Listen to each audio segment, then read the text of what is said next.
Now we're going to discuss the magic system here in Two Worlds 2. I've already got my magic inventory open to show you guys a bit of what this looks like. Now you can see these little triangle, tan areas. These are your amulets, and what these do is hold your spells. You start with 2 or 3 amulets, and then you can purchase more along the way. That way you have all these different spells you can use, and you can actually assign them to hotkeys. Now I've got one already built, so we'll go ahead and hop in here and we'll show you what's going on. Now you see there are 6 outlying effects that you can have to a spell, okay? And then you've got a spell effect here, and then a carrier effect, and this explains exactly how it's going to be carried to your target. So let's immediately start with the carrier slot. The way I'm casting this is by a missile. Okay, there are different options. I can cast a trap, which would put a trap on the ground. I can summon, which would change the effects of the spell drastically. I can use a missile.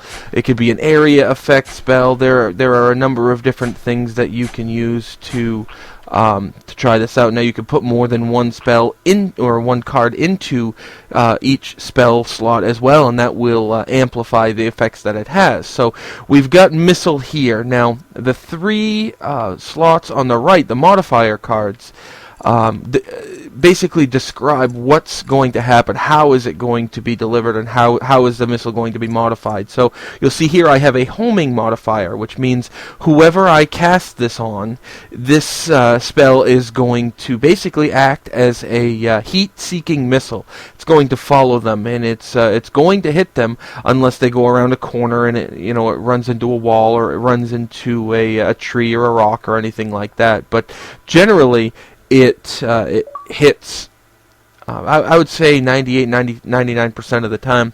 Now, homing does not work in PvP. You can still target and lock on like you would a spell, but the homing spells do not work, so that's something to keep in mind.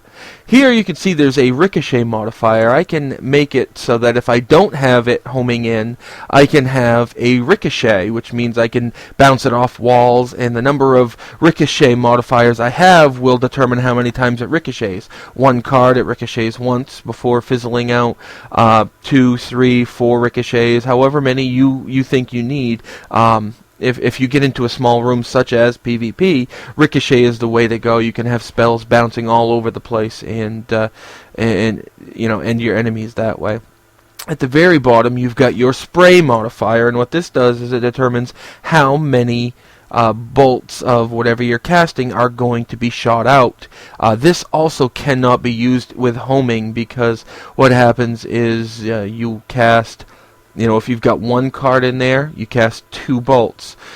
2 cards cast 3, 4, 5, 6, all the way up, and eventually you're casting just a ring of spells to decimate your opponents. Now the spray can be used with ricochet, but they cannot be used with homing. So that gives you an idea of how that works. Now the effect that I'm using is my decay effect. Okay, you can see the number below it. I've got 4 decay cards in there now. Obviously there are different effects: poison, corpse effect, water, ice. They all do different things. Now I haven't learned my fire mastery yet, but I have the cards. Once I do, I'll have 5 cards that I can slip into there. So we're actually going to stick with decay because it does 1012 spectral damage, and that's because I've used a damage modifier. Now the 1 damage modifier in there causes it to do the 1000 damage. The more damage modifiers you put in there, the more damage it will do. Below that, you've got a protection modifier, and below that, a time modifier. So, if I were to throw in a time modifier on this card, well, I guess I can't here.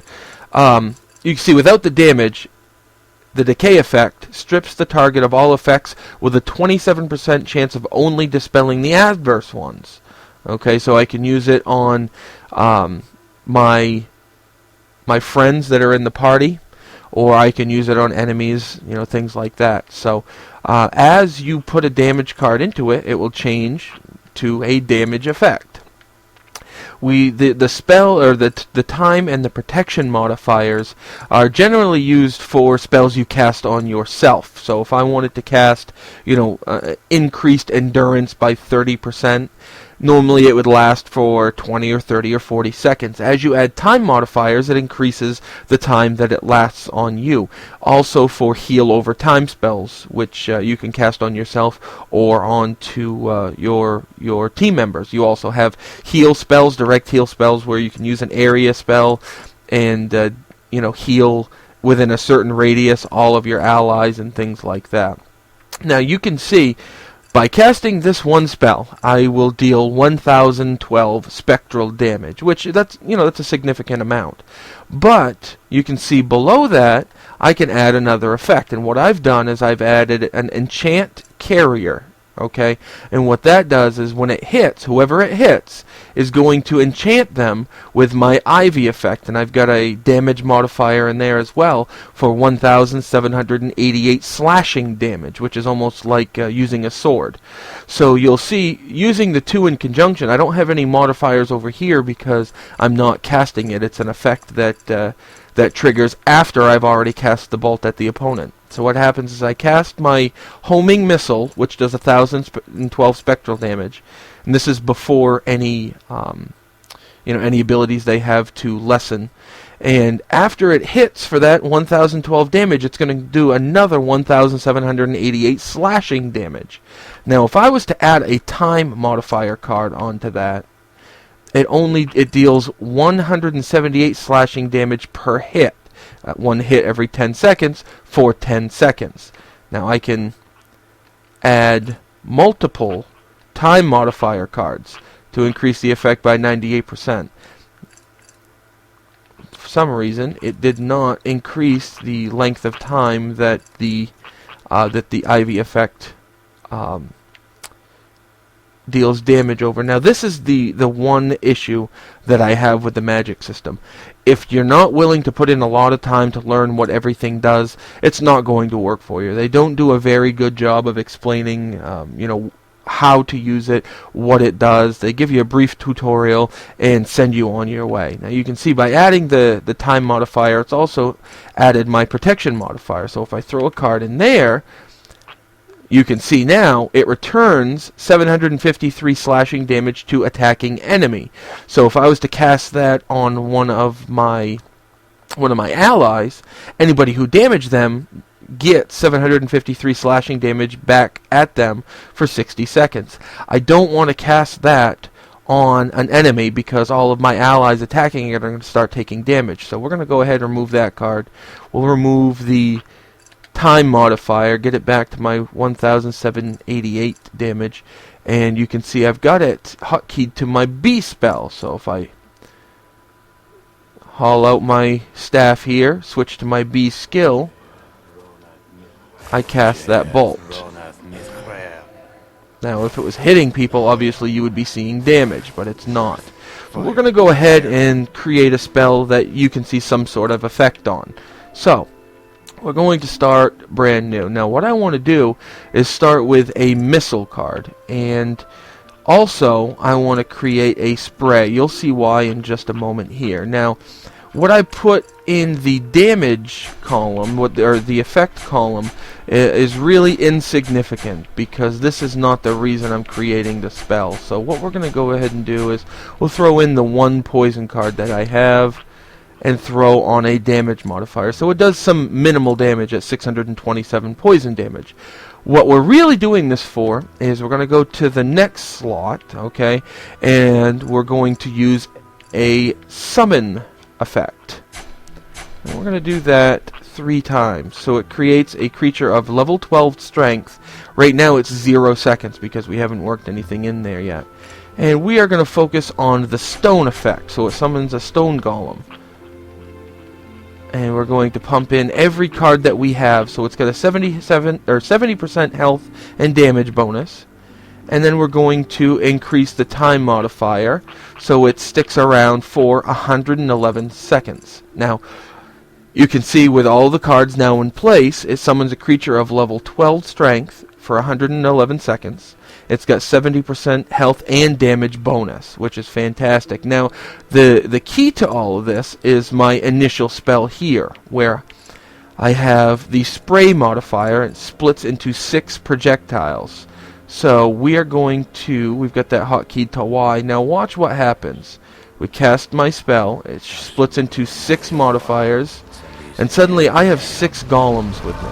Now I don't know if that's as intended, but it's certainly a benefit to us summon mages. Now, I do have a maximum number of summons that I can have, and I believe I've got my skill maxed out, so it's 12.